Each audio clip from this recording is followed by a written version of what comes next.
So let me, obviously, we are thrilled, and I'm going to be honest, I have not read the full opinion. It's about 130 pages total, and I've only skimmed it, so, you know, I can't go into too much detail about it.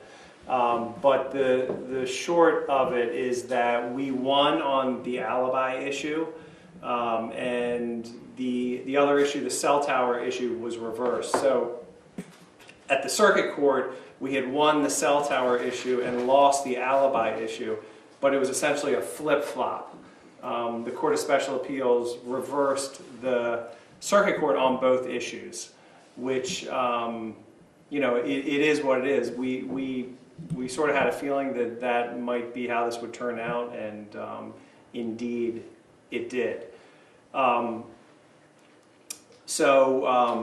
But it's, you know, from what I've read, it's an incredible opinion, and we're thrilled with it. It's been a really long wait, and that's been hard, and it's been stressful. Obviously not just for us, but for Adnan, who's now been in prison for 19 years, going on 20 years in prison.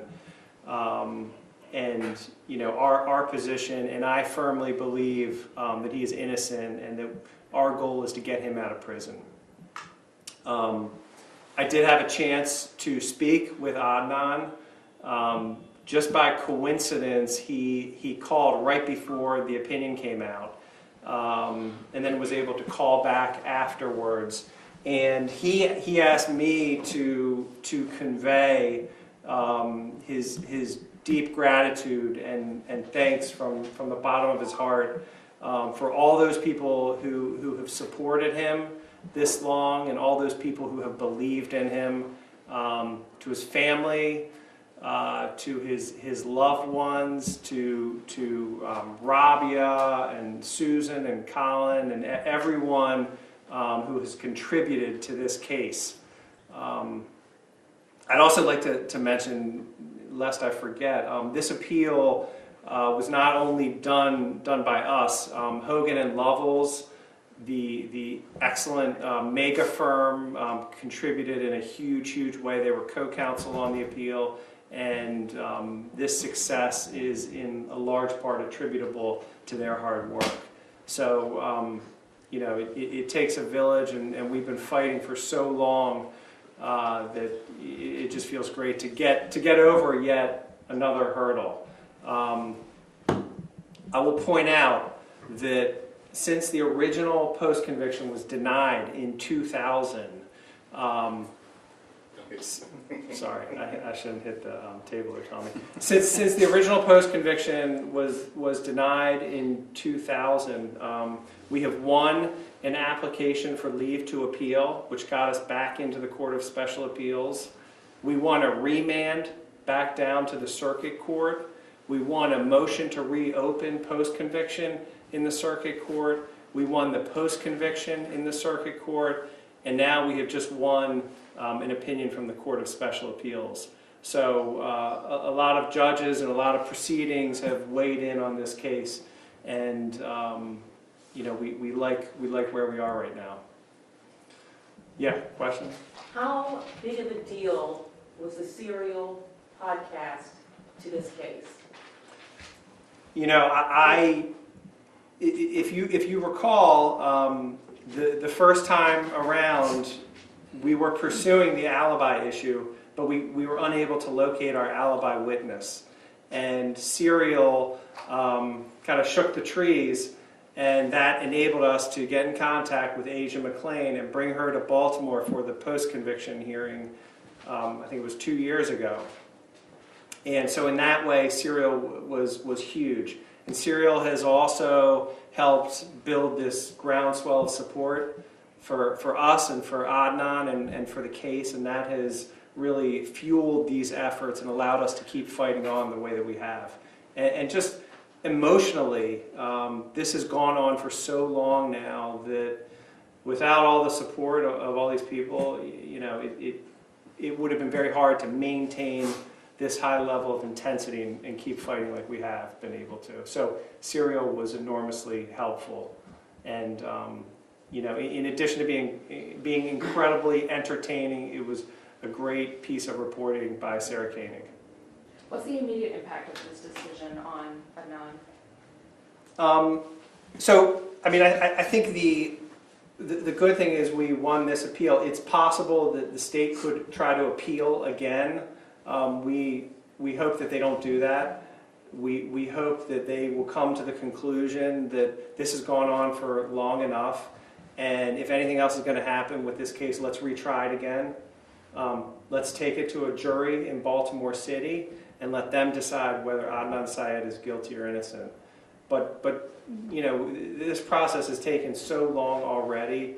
It's time to make some final resolution, and we hope that the state will see it the same way that we do. But you know, so we don't know what's going to happen with that. The ball is in the state's court in that respect. But we will certainly weigh all options. One of the things that we will consider is an effort to try again to get Adnan out on bail. We haven't made any decisions about that, but that's something we'll sit down and consider in the following days and weeks. How strong is your chances of getting a full overturn on his conviction now that the opinion has come out? If we get back in court for a jury trial, we like our chances. We like them a lot. We think we're going to win a trial. Your opposing counsel is currently running for state's attorney in the city of Baltimore, and does it say anything the way trying a case, to continue going with a case like this, does that say anything to you about the state's attorney's race, about the kind of state's attorney he may be if he were to be elected in this city? No, I think that the decision of whether to appeal, to attempt to go up to the Court of Appeals, to appeal this again, that's a decision that's going to be made by the Attorney General, by Brian Frosch. And you know, I might not see eye to eye with Mr. Frosch on this case, but I do have great respect for, you know, he's not going to make decisions based on publicity or elections or things like that. I do have faith in the process by which he will reach his decision, and I think that decision is his to make. Do you think that the dissenting opinion will embolden the state to appeal? I mean, is that part of their analysis, do you think, or part of yours? And It could. To be honest with you, I haven't carefully read the dissenting opinion, but you know, statistically, anytime there's a dissent, I think if you were to look at statistics of when cert is granted, I would imagine that it makes it somewhat more probable that the Court of Appeals would accept the case if the state were to pursue that. Can you talk about timeline from here on out? I guess you said it would, you know, first be a motion for bail and then potentially a retrial, but, you know, how long are we really talking here? Yeah, so if the state were to try to appeal again, they would have to file their petition for cert in 30 days. And, you know, it depends on what they do. If they go that route, then that slows things down. Maybe we could be slowed down for another year and a half. I think everyone's gotten a sense of, you know, the longer this case goes on, the bigger the file gets and the more complicated it gets. So that process could take some time. If, on the other hand, the state were to agree with us that the best way to resolve this is in front of a Baltimore City jury, then that process could move forward much faster. The case would then go over to Baltimore City Circuit Court, and you know, I guess it would go into reception court, and there would be a new trial date set, and we would go forward. So if the state does not seek to appeal again, things could move pretty fast. have you spoken to Agent McClain today? I have not, no, I haven't. The cost on this, what is the cost? The cost? What's the filing, the briefs, time? It's Look, it's enormous resources have been poured into this. Not just lawyers, but investigators. There are filing costs. The state has invested heavily in this case. So, I don't think there's any way to calculate it, but litigation is not cheap. Safe to say millions of dollars, or, I mean, I'm paying more for the state, or the city, or whatever. Yeah, I don't really know how the state is always in a unique position to litigate cases because their personnel gets paid the same. They're working anyway, so they just handle another case.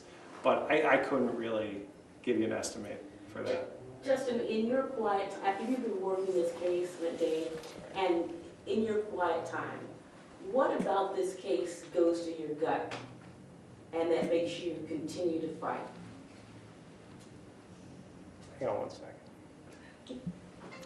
I tried to do this I think I lost the...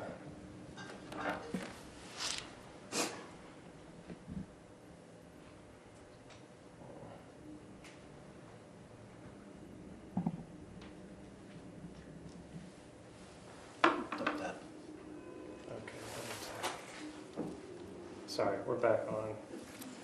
And the reason I'm doing this on Periscope is we have a lot of supporters who can only follow this way. They're not in Baltimore. They don't have access to local media. So I'm sorry. What was the question again? The question was, you worked long and hard on this, and in your quiet time when you're reflecting on this, what is it in your gut that makes you continue to fight for this case? Fight for Adnan. It's funny. I just had a conversation with him, and I'm not violating any attorney-client privilege. But we were recently thinking back and remembering when we had initially been in for our first post-conviction hearing in 2010. And coming out of the courtroom, I had done a lot of those proceedings before, and I could tell we were going to lose. I could tell the judge back then was going to rule against us, and I was distraught. And we went back, and I had the chance to sit down and talk to Adnan, and our relationship is funny because sometimes he's the one picking me up.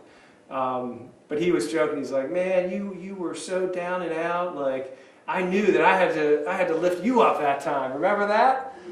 He got a good chuckle out of that. But so he's been a great client, and his family is incredibly kind and generous, and they give me my space to do my thing. And there's so many other people who have been there supporting these efforts, Rabia and the people at Undisclosed, Colin and Susan.